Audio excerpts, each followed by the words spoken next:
പ്രതിഭയുടെ വർണ്ണത്തിളക്കത്തിൽ ഈ ചുവന്ന പരവതാനി ഇത് റെഡ് കാർപ്പറ്റിന്റെ ഫ്ലോർ ആണ്.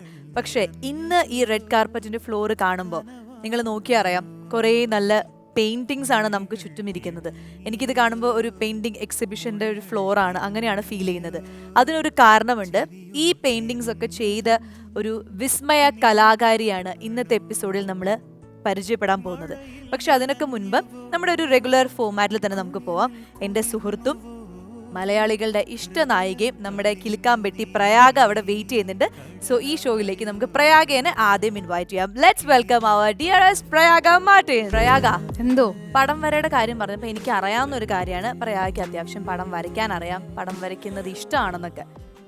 എന്താണ്, എത്ര പടങ്ങൾ വരച്ചിട്ടുണ്ട്, എങ്ങനത്തെ കൈൻഡ് ഓഫ് പെയിന്റിങ്സ് ഒക്കെയാണ്? എനിക്ക് അങ്ങനെ എണ്ണം പറയാനൊന്നും വലിയ കാര്യമായിട്ടില്ല. പക്ഷേ കുഞ്ഞിലേ തൊട്ട് അമ്മ ഡ്രോയിങ് ക്ലാസ്സിനൊക്കെ കുഞ്ഞിലെ ചെറുതിലെ വിടുമായിരുന്നു. ഓയിൽ പെയിൻറ്റിങ്ങിനാണെന്ന് തോന്നുന്നു. അതൊക്കെ ഞാൻ പ്രൈസൊക്കെ വാങ്ങിയിട്ടുണ്ട്. പക്ഷേ ഈ പറഞ്ഞ പോലെ വരാന്ന് പറയുന്നത് ഒത്തിരി പേഷ്യൻസ് വേണ്ട കാര്യം. അതെ, ശരിയാണ്. പിന്നെ മാത്രമല്ല, നമുക്ക് ഉള്ളിലൊരു എന്താ പറയുക, ഒരു തോട്ട് ഉണ്ടാവാം. ചിലപ്പം അതൊരു പോയമായിരിക്കാം, അതൊരു നമുക്കിഷ്ടപ്പെട്ട ഒരു കോൺസെപ്റ്റോ തീമോ സ്റ്റോറിയോ ആയിരിക്കാം. ഇതൊക്കെ നമുക്ക് എന്തും വരയിൽ നമുക്ക് ആക്കാം.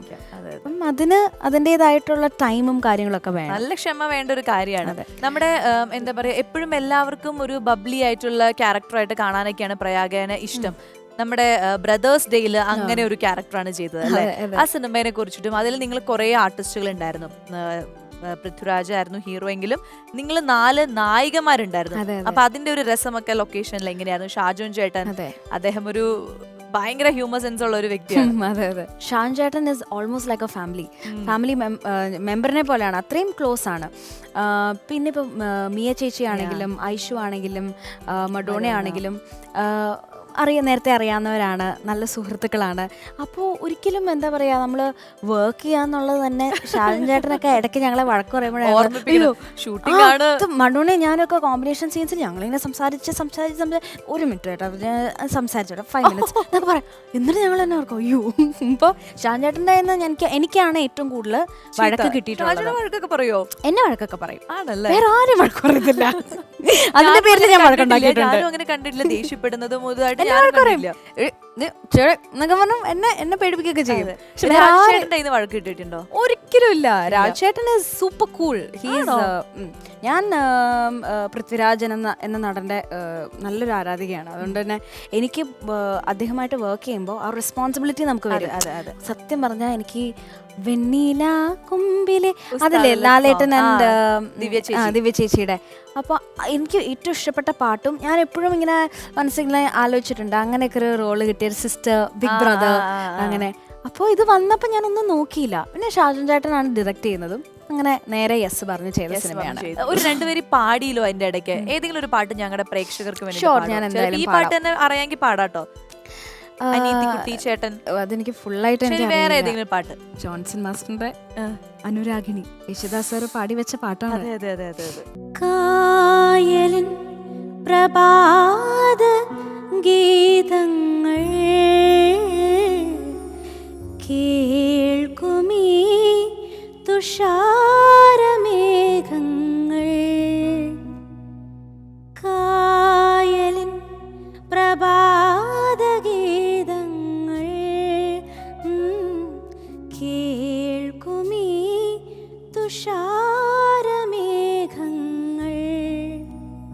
നിറമേകും ഒരു വേദിയിൽ കുളിരോലും ശുഭവേളയിൽ പ്രിയതേ മമ മോഹം നീയറിഞ്ഞു, മമ മോഹം നീയറിഞ്ഞു, അനുരാഗിണി ഇതായി കരളിൽ വിരിഞ്ഞ പൂക്കൾ, ഒരു രാഗമാലയായി ഇതു നിന്റെ ജീവനിൽ അണിയൂ അണിയൂ അഭിലാഷ പൂർണിമേ. സൂപ്പർ. എനിക്ക് പ്രയാഗ പാടുന്ന കേട്ടപ്പോഴും ഞാൻ അതായത് പ്രയാഗ ഇപ്പൊ നമ്മള് കവർ സോങ്സ് ഒക്കെ ഒരു മിനിറ്റ്. അയ്യോ, എന്ത് പറ്റി? തളർന്നോ? പാട്ട് ശരിക്കും ഞാൻ പാടിയ, ഞാൻ കേട്ടിട്ടില്ല. ശരിക്കും പാടിയല്ലോ, നന്നായിട്ട് പാടിയോ. ഒരു സത്യം പറയട്ടെ, വിറച്ചാ പാടിയത്. അതുകൊണ്ടായിരിക്കും സംഗതികളൊക്കെ കറക്റ്റ് ആയിട്ട് വന്നത്. ഇത്രയും ബ്യൂട്ടിഫുൾ പിക്ചേഴ്സ് നമുക്ക് വേണ്ടി പ്രസന്റ് ചെയ്ത ആ വ്യക്തി ഒരു വീഡിയോ പ്രൊഫൈൽ നമ്മൾ ക്രിയേറ്റ് ചെയ്തിട്ടുണ്ട്. ആ ഒരു യാത്ര, അവരുടെ വീട്ടിൽ പോയപ്പോൾ ഉണ്ടായ എല്ലാ കാര്യങ്ങളും നമുക്ക് ആ പ്രൊഫൈലിൽ ചുമ്മാ ഒന്ന് നോക്കാം. യെസ്.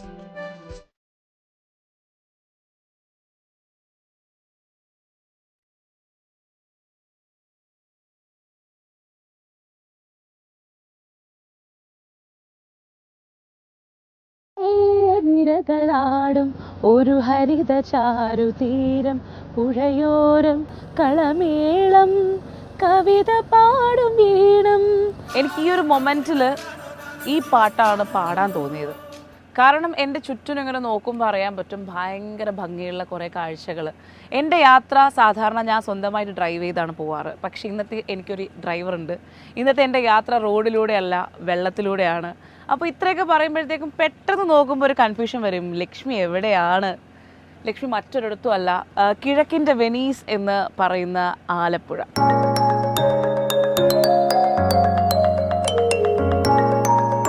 ആലപ്പുഴയിൽ എന്നെ കാത്തിരിക്കുന്നതും നിങ്ങളെ കാത്തിരിക്കുന്നതും ഒരു വിസ്മയ കലാകാരി എന്നൊക്കെ എനിക്ക് പറയാം. അതായത് വർണ്ണങ്ങൾ കൊണ്ട് മാജിക്സ് ക്രിയേറ്റ് ചെയ്യുന്ന ഒരു വ്യക്തിയാണ്. ആൻഡ് ഈ ഒരു വ്യക്തിയെ പറ്റി പറയുകയാണെങ്കിലും കുടുംബത്തെ പറ്റി പറയുകയാണെങ്കിലും ടോട്ടലി ഒരു കലാകുടുംബമാണ് എന്നാണ് എനിക്ക് അറിയാൻ കഴിഞ്ഞത്. കാരണം ഇദ്ദേഹത്തിൻ്റെ മകളും ഏകദേശം 9 വയസ്സാണ്. ഭയങ്കര എന്താ ചിത്രകാരിയാണെന്നാണ് മനസ്സിലാക്കാൻ പറ്റിയത്. ആൻഡ് ഇദ്ദേഹത്തിൻ്റെ പേര് വന്നിട്ട് ഖബർബാൻ.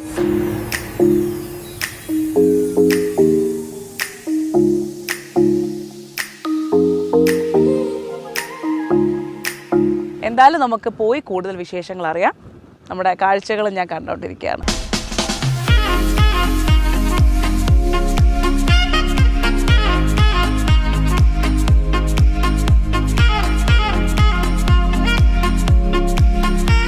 അങ്ങനെ ഞാനിപ്പോൾ ഒരു എക്സിബിഷൻ ഹാളിൽ എന്ന പോലെ ഒരു വീട്ടിലാണ് ഇരിക്കുന്നത്. ഹായ്. ആള് ഭയങ്കര ടെൻഷനാണ്. വേറെ ഒന്നും കൊണ്ടല്ല, വന്നപ്പോഴേ എൻ്റെ അടുത്ത് പറഞ്ഞു ഞാനങ്ങനെ ഒരുപാട് സംസാരിക്കാറുള്ള ഒരാളല്ല. അപ്പോൾ ഞാൻ കുറേ പ്രാവശ്യമായിട്ട് കൂൾ ഡൗൺ പറഞ്ഞിട്ടും ആൾ ഭയങ്കര നെർവസാണ്. കുറച്ച് സംസാരിച്ചാൽ മതി കേട്ടോ. നമ്മുടെ പ്രേക്ഷകർക്ക് ഇത്രയും വലിയൊരു കലാകാരിയെ പറ്റി അറിയാൻ ഭയങ്കര ആഗ്രഹമാണ്. എന്തുകൊണ്ടാണ് മറ്റ് കലാകാരിൽ നിന്നും ഖമർബാൻ എന്ന ഈ വ്യക്തി വേറിട്ട് നിൽക്കുന്നത് എന്ന് ചിന്തിക്കുന്നുണ്ടാവും. ആക്ച്വലി അത് പറയാനുള്ള അതിൻ്റെ റീസൺ എന്ന് പറഞ്ഞു കഴിഞ്ഞാൽ, ജനിച്ച് 52 ദിവസമുള്ളപ്പോൾ പോളിയോ ബാധിച്ച് വലത് കൈക്ക് സ്വാധീനം നഷ്ടപ്പെട്ട ഒരു കുഞ്ഞായിരുന്നു. അപ്പോൾ ചിന്തിക്കുന്നുണ്ടാവും ഇടത് കൈ കൊണ്ടാണോ വരയ്ക്കുന്നത്? അല്ല, ആ പോളിയോ ബാധിച്ച ആ കൈ കൊണ്ടാണ് ഈ കാണുന്ന എല്ലാ ചിത്രങ്ങളും വരയ്ക്കുന്നത് എന്ന് പറയുമ്പോൾ ഇതെനിക്ക് തിരിക്കാൻ പറ്റില്ല. കിടന്നുകൊണ്ടാണ് ചെയ്യുന്നത്, വരയ്ക്കുന്നത്. അതായത് കൈക്ക് ഇവിടുന്ന് അങ്ങോട്ടേക്ക് അനക്കാനും പറ്റില്ല. പക്ഷെ കൈ പത്തി എന്നുള്ളത് വിരലുകൾ ചലിപ്പിക്കാൻ പറ്റും. പക്ഷെ അത് തിരിക്കാനൊന്നും പറ്റില്ല, അല്ലേ? തിരിക്കാൻ പറ്റില്ല. അങ്ങനെ കിടന്നുകൊണ്ടാണ് ഓരോ പടവും വരയ്ക്കുന്നത്. അതായത് ഞാൻ പറഞ്ഞിരുന്നില്ലേ, അതായത് കൈ തോളിൽ നിന്ന് ഇങ്ങനെ വിട്ടിട്ടാണ് നിൽക്കുന്നത്. അപ്പോൾ ഈ വരയ്ക്കുന്ന സമയമാകുമ്പോഴത്തേക്കും ആ സ്ട്രെയിൻ കാരണം ഇവിടെയുള്ള ബോണിലോട്ടാണ് ശരിക്കും ഈ ശക്തി മുഴുവൻ കൊടുത്തിട്ടാണ്. അപ്പോഴാണ് ഒന്ന് ജസ്റ്റ് ഒന്ന് ലോക്കാവുന്നില്ല, പക്ഷെ അവിടെ ഒന്ന് താങ്ങിയിട്ടാണ് ചെയ്യുന്നത്. ഇതൊരു ഭയങ്കര അത്ഭുതമാണ് കേട്ടോ. ഇപ്പം എൻ്റെ അടുത്ത് ഇരിക്കുന്ന 2 പേരെന്ന് പറയുന്നത് നമ്മുടെ ഖമർബാൻ്റെ മക്കളാണ്. ഇത് ആദ്യത്തെ കുട്ടി എന്തായിരുന്നു പേര്? മെഹർബാൻ സജീർ ആൻഡ് മുഹമ്മദ് ഇഖ്സാൻ. ഈ 2 പേരെ പറ്റി പറയുകയാണെങ്കിൽ, ഞാൻ ഇദ്ദേഹത്തെ പറ്റി പറഞ്ഞു 9 വയസ്സല്ലേ. 9 വയസ്സുകാരിയും അമ്മയെ പോലെ തന്നെ അതിമനോഹരമായിട്ട് ചിത്രങ്ങൾ വരയ്ക്കുന്ന കുട്ടിയാന്ന് എനിക്കറിയാൻ പറ്റി. നീ എങ്ങനെയാ വരയ്ക്കുവോ?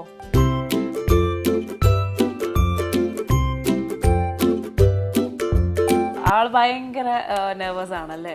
തീർച്ചയായിട്ടും. അപ്പൊ ആദ്യത്തെ പടം എന്ന് പറയുന്നത് അത് ഏതായിരുന്നു? ആദ്യമായിട്ട് പടം വരച്ചത് പുള്ളി ഒരു യേശുവിന്റെ ചിത്രമായിരുന്നു. അത് യേശുവിന്റെ ചിത്രം, അത് വെളിപാട് വന്നിട്ട് ചെയ്തെന്നാണ് പുള്ളി പറയുന്നത്. ആണ് എനിക്ക് സ്വപ്നത്തിൽ കാണിച്ച് അത് വരച്ച് അത് തന്നെ പേപ്പറിൽ വന്ന് അത് തന്നെ യേശുദാസ് അങ്കിളിന് കൊടുക്കുകയും ചെയ്തു. അതുപോലെ സ്വപ്നത്തിൽ കണ്ട് വരച്ചിട്ടുള്ള എന്തെങ്കിലും ചിത്രങ്ങളുണ്ടോ? ഒത്തിരി ചിത്രങ്ങളുണ്ട്. ഈ അയ്യപ്പനെ പോലും പുള്ളി ഗ്രാഹി ചെയ്ത ഇതേപോലത്തെ എനിക്ക് ഫോട്ടോസ് ഞാൻ കണ്ട് ദൈവത്തിനെ കാണിച്ചു. അത് ഞാൻ മറന്നുപോയി. ഫോട്ടോ ഇല്ല, ശരിക്കും കണ്ടതാണ്, പിന്നെ മറന്നുപോയി ഞാൻ. പിന്നീട് സ്വപ്നത്തിലാണ് ഞാൻ കണ്ടത്. അയ്യപ്പനായിട്ട് ഈ ഇതായിട്ട് സുരേഷ് ഗോപി സാറിന് കൊടുത്ത അത് സാറ് തന്നെ പറയുന്നുണ്ട്, പുള്ളിയുടെ ഭാവനയിൽ ഉദിച്ചു വരുന്ന ഒരു വെളിപാടുണ്ടായിട്ട് തന്നെ അമ്മാനെ കാണാൻ സാധിച്ചു. മാത അമൃതാനന്ദമായി കെട്ടിപ്പിടിച്ചു ഉമ്മ വെച്ച് അമ്മയുടെ മുത്തയെന്ന് വിളിച്ചിട്ടുണ്ട്. അമ്മേനെ പോലും അങ്ങനെ ചെയ്തിട്ടുള്ള ചിത്രങ്ങൾ. ഇന്ന സ്ഥലത്ത് സമയത്ത് എത്തുന്നു എന്നുള്ളത് പുള്ളിക്ക് അത് നമ്മളാണ് അവിടെ എത്തിപ്പെട്ടു. അങ്ങനത്തെ ഒരു ഇതുണ്ട്. ഗുരു സാക്ഷാത് പരബ്രഹ്മ തസ്മൈ ശ്രീ ഗുരവേ നമഃ. ഇതൊക്കെ കേൾക്കുമ്പോഴത്തേക്കും ഇവിടെ ഇരിക്കുന്ന എല്ലാവർക്കും എനിക്ക് ഉറപ്പാണ് ഭയങ്കര ഡിവൈൻ ഫീലിംഗ് ആണ് ഇവിടെ ഇരിക്കുമ്പോഴത്തേക്കും. കാരണം വെച്ച് കഴിഞ്ഞാല് ഈശ്വരൻ തൊട്ടനുഗ്രഹിച്ച് എപ്പോഴും കൂടെയുള്ള ഒരു കലാകാരി. കാരണം കുറവുകളിൽ നിന്നും കുറവ് എന്താണെന്ന് നമുക്ക് കാണാൻ പറ്റുന്ന അവസ്ഥയിലേക്ക് കാര്യങ്ങളെ എത്തിച്ച ഒരു വലിയ കലാകാരിയാണ് ഈ ഇരിക്കുന്നത്, ചിത്രകാരി കമർ ബാൻ.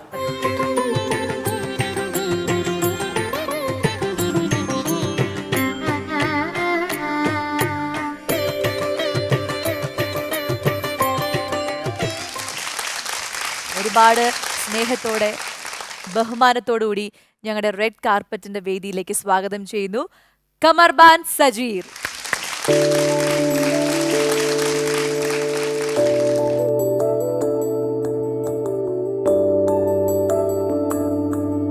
കമർബാൻ വിഷമിച്ചിരിക്കേണ്ട ഒരു ആവശ്യമില്ല. ഞങ്ങള് ഭയങ്കര സന്തോഷത്തിലാണ്, നേരിട്ട് ഇങ്ങനെ ഒരു പ്രതിഭയെ കാണാൻ പറ്റിയ ഒരു സന്തോഷത്തിലാണ്. കൂടുതലൊന്നും ഞങ്ങൾ ചോദിക്കില്ല, ഒന്നുമില്ല. പക്ഷെ എന്നാലും എന്തുണ്ട് വിശേഷങ്ങൾ, ഞങ്ങളുടെ ഈ ഫ്ലോറിൽ വന്നിട്ട് സന്തോഷമായോ, ഞങ്ങളെയൊക്കെ പരിചയപ്പെട്ടതിൽ സന്തോഷമുണ്ടോ, ഒന്ന് ചിരിച്ച് എന്തെങ്കിലും ഒന്ന് പറഞ്ഞാൽ മതി. പിന്നെ നമുക്ക് ബാക്കിയൊക്കെ ഫാമിലി, ഹസ്ബൻഡിൻ്റെ അടുത്തും മക്കളുടെ അടുത്തൊക്കെ ചോദിക്കാം. എന്തുണ്ട് വിശേഷം അത് പറയൂ, മൈക്കിൽ പറഞ്ഞു. സുഖാണോ? സുഖാണ്. ഞങ്ങൾക്ക് ഈ പടങ്ങളൊക്കെ ഒരുപാട് ഇഷ്ടപ്പെട്ടു. അതിന് പിന്നിൽ ഓരോ കഥകളുണ്ടെന്ന് പറയാം. നമുക്കതൊക്കെ ഒന്ന് ചോദിക്കാം. ശരിക്കും നമ്മൾ പ്രൊഫൈലിൽ കണ്ടു കൈക്ക് ഇങ്ങനെ ഒരു അസ്വസ്ഥത ഉള്ളത്. ശരിക്കും എന്താണ് സംഭവിച്ചത്? പോളിയോ വന്നു, അത് കഴിഞ്ഞിട്ട് എപ്പോ മുതലാണ് ഈ വരയ്ക്കാൻ തുടങ്ങിയതും അങ്ങനെ ചെയ്യാമെന്നൊക്കെ ഉള്ളൊരു തോന്നലുണ്ടായത്? മണ്ണിൽ വെച്ചിട്ടാണ് ആദ്യം വരച്ചു തുടങ്ങിയത്. ഓ അത് ശരി, മണ്ണിൽ വെച്ചിട്ട്. അപ്പോൾ എന്താ ആദ്യം നമ്മളൊക്കെ ആദ്യം കുട്ടികളായിരിക്കുമ്പോൾ വരയ്ക്കുന്നത് ചിലപ്പോൾ പൂവായിരിക്കാം, അല്ലെങ്കിൽ ഇങ്ങനെ മല വെച്ചിട്ട് അതിന്റെ നടുക്കിലൊരു സൂര്യനായിരിക്കും. അങ്ങനെ എന്തെങ്കിലും ഓർമ്മയുണ്ടോ ആദ്യം മണ്ണിൽ വരച്ചത് എന്താണെന്ന്? വീടാണ് വരച്ചത്. ഓക്കെ. അതിനുശേഷം പിന്നെ അതായത് കമർ ബാന്റെ ഗുരുക്കന്മാരാണോ അതോ അമ്മ അച്ഛൻ ആരാണ് ഇതിനെ ഒന്ന് പ്രോത്സാഹിപ്പിച്ചത്? ദൈവം. ഓ ഗ്രേറ്റ്. എല്ലാ പെയിന്റിങ്സിലും ആ ഒരു ദൈവികത നിറഞ്ഞു നിൽക്കുന്നുണ്ട്. ഈ കൂടുതലും ദൈവങ്ങളുടെ പടം വരയ്ക്കാനായിട്ട് എന്താ കാരണം? ഞാൻ സ്വപ്നത്തിൽ കാണും. അതായത് അയ്യപ്പനെ വരച്ചതും സ്വപ്നത്തിൽ. അപ്പൊ സ്വപ്നത്തിൽ എന്താണ് അയ്യപ്പനെ വരയ്ക്കണം തോന്നാനായിട്ട് എന്താണ് സ്വപ്നത്തിൽ കണ്ടത്? സ്വപ്നത്തിൽ എനിക്ക് ഫിഗർ, ആ ഒരു രൂപം മനസ്സിൽ വന്നു. അതിനുശേഷം പിറ്റേ ദിവസം രാവിലെ തന്നെ അത് വരയ്ക്കാൻ തോന്നി. ഓക്കെ. അപ്പൊ അങ്ങനെയാണ് അത് വരച്ചത്. അയ്യപ്പനുണ്ട്, അതിന്റെ താഴെ ഗണപതി ഇരിക്കുന്നുണ്ട്, മുരുകനുണ്ട്, ശബരിമലയുടെ 18-ാം പടി ഒക്കെ ഉണ്ട്. അപ്പൊ അതൊക്കെ ആയിട്ടാണ് മനസ്സിൽ വന്നത്. അതൊക്കെ ആയിട്ടാണ് പ്രോത്സാഹിപ്പിച്ചത്. എന്തോ ഹിന്ദു കാസ്റ്റാണ്, പിന്നെ ക്രിസ്ത്യൻ. പ്രോത്സാഹിപ്പിച്ചത് പഠിച്ചതിനെ ഹിന്ദുക്കളുടെ സ്കൂളിൽ, ഹിന്ദു അവരാണ് പ്രോത്സാഹിപ്പിച്ചതെന്ന് എനിക്കത് തോന്നി. നമ്മുടെ പ്രൊഫൈൽ കണ്ടപ്പോ ഒരു അമ്പലത്തിന് മുന്നിലാണ് ഇവര്, അതായത് ഹസ്ബൻഡ് വൈഫ് മക്കളെല്ലാവരും. ഫസ്റ്റ് വരച്ചത് തന്നെ യേശുവിനെയാണ്. യേശുവിനെയാണ്. അത് യേശുദാസ് അങ്കിളാണ് ഞാൻ കൊടുത്തത്. യേശുദാസ് സാറിന് കൊടുത്തു. ജീസസ് ക്രൈസ്റ്റിനെ വരച്ചിട്ട് യേശുവിനെ വരച്ച് യേശുദാസ് സാറിന് കൊടുത്തു. നമ്മുടെ ഈ അമ്പലത്തിൽ ഇങ്ങനെ നിങ്ങൾ അമ്പലത്തിൽ നിന്ന് അല്ലെങ്കിൽ അമ്പലത്തിലേക്ക് വേണ്ടിയിട്ട് ഒരു പിക്ചറൊക്കെ കൊടുത്തു, സംഭാവന കൊടുത്തു. അപ്പം അതായത് നിങ്ങളൊരു ഓർത്തഡോക്സ് ഒരു മുസ്ലിം ഫാമിലിയിൽ നിന്നാണ്. നിങ്ങളുടെ കമ്മ്യൂണിറ്റിയിൽ നിന്ന് എന്തെങ്കിലും പ്രശ്നങ്ങളോ അല്ലെങ്കിൽ അങ്ങനെ എന്തെങ്കിലുമൊക്കെ ബുദ്ധിമുട്ടുകൾ അതായത് ഈ അമ്പലത്തിൽ പോകുന്നതിലോ അത് ഉണ്ടാവുമല്ലോ, രണ്ട് വശം ഉണ്ടല്ലോ. അതെ, അങ്ങനെ ഉണ്ടായി. പക്ഷെ അതൊന്നും കാര്യാക്കിയില്ല. മുരുകനെയും അതേപോലെ തന്നെ ആ ഒരു സ്വപ്നത്തിൽ കണ്ടിട്ട് വരച്ചതാണോ? അതെ അതെ ആണല്ലേ. എന്നെ പ്രോത്സാഹിപ്പിച്ച് ഞാനിത് കല്യാണത്തിന് മുൻപ് ഡൗൺ ആയി. പിന്നെ ആ കല്യാണം കഴിച്ചു ഹസ്ബൻഡാണ് എന്നെ. ഓക്കെ, അപ്പൊ നമുക്ക് എന്തായാലും കൂടുതൽ വിശേഷങ്ങള് കമർ ബാൻഡ് ഹസ്ബൻഡിനോട് ചോദിക്കാം. നമസ്കാരം. കമർ പറഞ്ഞപ്പോ മനസ്സിലായി കൂടെ എപ്പോഴും നിൽക്കുന്നത് ഹസ്ബൻഡാണ്, സജീർ അല്ലേ? മുഹമ്മദ് സജീർ. ഓക്കെ, അപ്പോൾ നിങ്ങളുടെ കല്യാണത്തിന് മുൻപ് തന്നെ നമ്മളുടെ കമറിന് ഇങ്ങനെയുള്ള ഒരു അസ്വസ്ഥത ഉണ്ടെന്നൊക്കെ അറിഞ്ഞുകൊണ്ട് തന്നെയാണോ? അങ്ങനെ തന്നെയാണ്. അറേഞ്ച്ഡ് മാരേജ് ആയിരുന്നു? ലവ് മാരേജ് ആയിരുന്നു. ഗ്രേറ്റ്. എങ്ങനെയാണ് നിങ്ങൾ എവിടെ വെച്ചിട്ടാ കണ്ടത്? എവിടെ വെച്ചിട്ട് കാണാനിടയായി? കൊച്ചിയിൽ വെച്ചിട്ട് കാണാനിടയായി.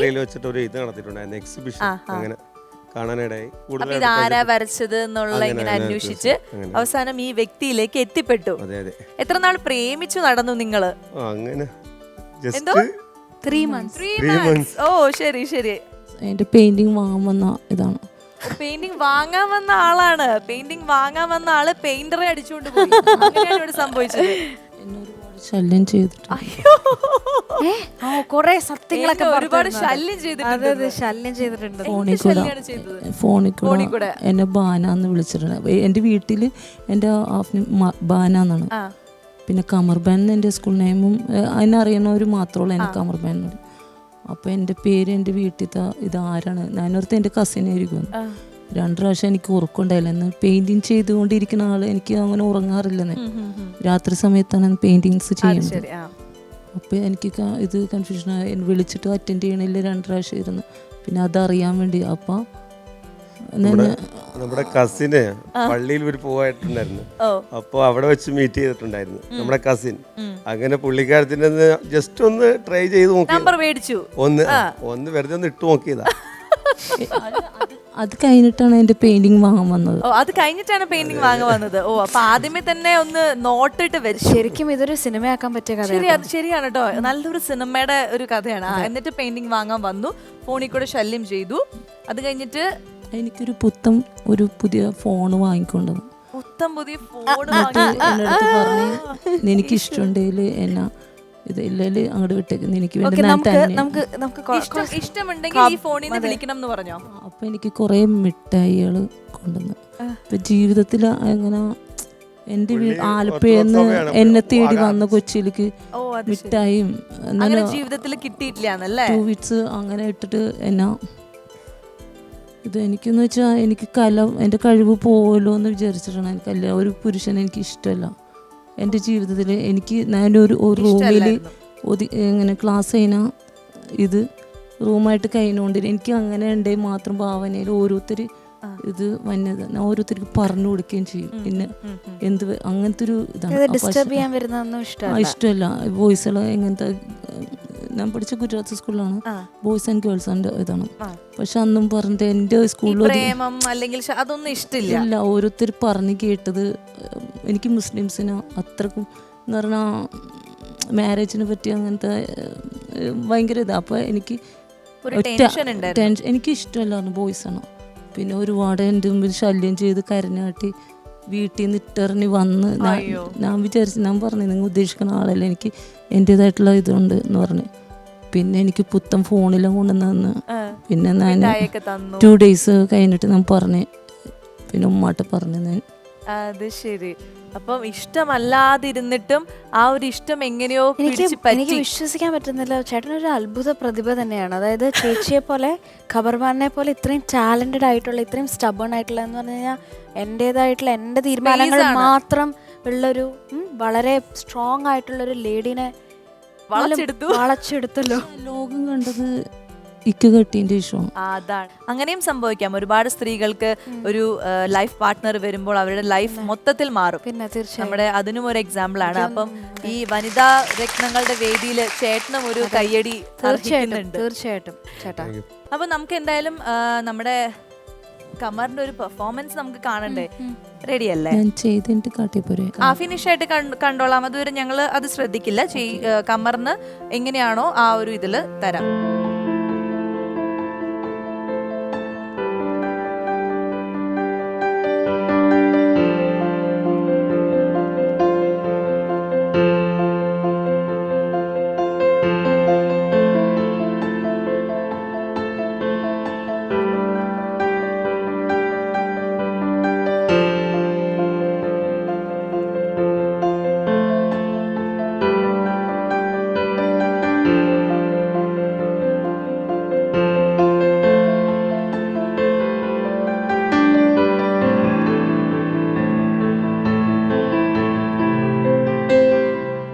നമുക്ക് വേണ്ടി നമ്മുടെ കമർ ഇവിടെ ഒരു ചിത്രം വരച്ച് റെഡിയാക്കിയിട്ടുണ്ട്. വളരെ ലിമിറ്റഡ് ആയിട്ടുള്ള ഒരു സമയത്തിൽ പെട്ടെന്ന് ഞങ്ങൾ പറഞ്ഞപ്പോൾ മനസ്സിൽ തോന്നിയ ഒരു കാര്യമാണ്. നമുക്കൊന്ന് നോക്കാം അല്ലേ? പ്രയാഗ ഒന്ന് പിടിച്ചോളൂ.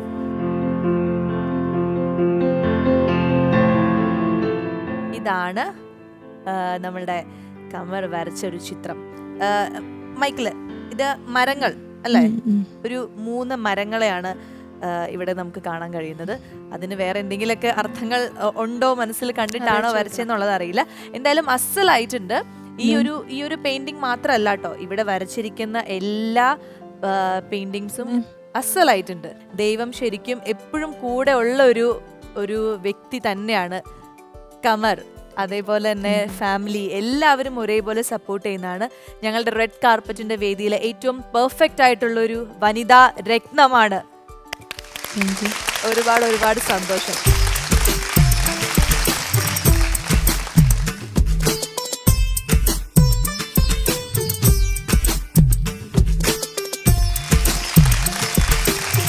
നമ്മുടെ അമൃത ചാനലിന് ഇവരുടെ വക ഒരു ചെറിയ ഗിഫ്റ്റ്, വലിയൊരു ഗിഫ്റ്റ് ആയിട്ട് ഞങ്ങൾ അതിനെ കാണും. അങ്ങനെ ഒരു സമ്മാനം ഞങ്ങൾക്ക് തരാമെന്ന് പറഞ്ഞിട്ടുണ്ട്. ചേട്ടാ പറയൂ. അമൃത ചാനലിന് വേണ്ടിയിട്ട് പുള്ളിക്കാരത്തി വരച്ച അമ്മയുടെ ചിത്രം നൽകിയാണ് നമ്മൾ നൽകുവാണ്.